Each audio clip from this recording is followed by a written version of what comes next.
Good afternoon, class. And how is everyone doing today? I can see by everyone's energy that you're all good. Okay, so class, today we're going to learn about performing text in context, where class we look at the South African oral performances forms. Okay, class?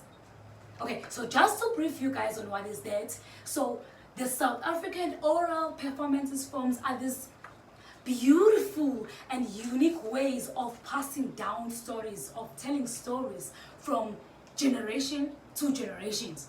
Okay, class? Okay, class? Right. So I have a picture here with me. This is the picture.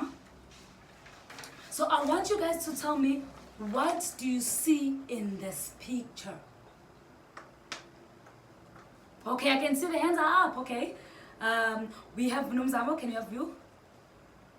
Oh, you're seeing people that are seated. Right, I can see. Okay, what else do you guys see in the picture? Oh, a grandfather, a grandmother. It's the grandfather or grandmother. Or a grandfather. Just because we're in a chair, bed. Okay, so what else do you see in the picture, guys? Oh, yes. Asanda, right? Oh, you're seeing a tree, big tree. Interesting. So since I have explained to you guys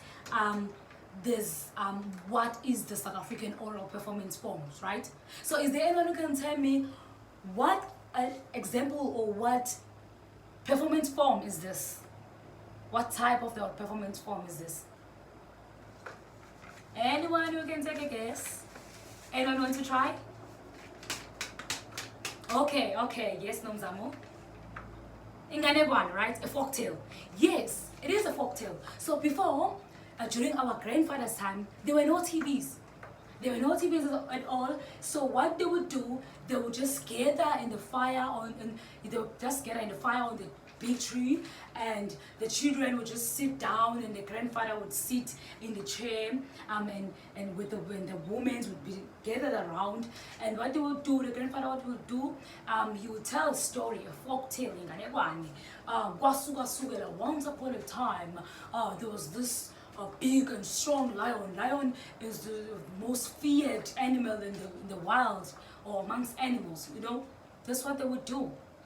And these are beautiful ways of passing down stories. So that story that they were being told by their grandfather, they would tell it to their children. The children would tell them to their children. So it's being passed down from generation to generation. Is it clear, class? Right. So class, I can still remember a folktale that I was told by my grandmother. She's such a queen. So she told me this folktale, just to brief you guys. It was just how the rabbit is small.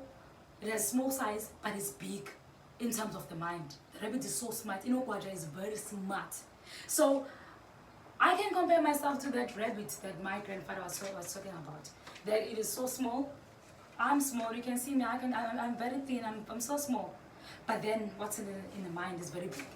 So big things come from a small package, as you guys can see. Right, class. So there are different types of oral performances in South Africa. So we have the folktale that I've just explained. We have the praise poem. We have chants. We have traditional Zulu weavings. We have traditional dance. We have the reed dance. That's another way of telling a story. Right? Right, class. So I have a homework for you guys. So I have this list of the types of the oral performances that I want you guys to do for me. So what you're going to do is to group yourself into two groups. Just two groups. And then in your respected groups, you're going to choose, as you can see, this is a type of oral performances, right? We're dealing with South Africa, right? So you're going to choose between the four. Each group is going to choose one, the type of oral performance they want to do. So tomorrow, I want you guys to come and perform. I'm going to give you each group 10 minutes to perform. So you can choose singing, you can choose storytelling, you can choose press poem, you can choose chants, you see in there, and all that. Right, class? Is that clear?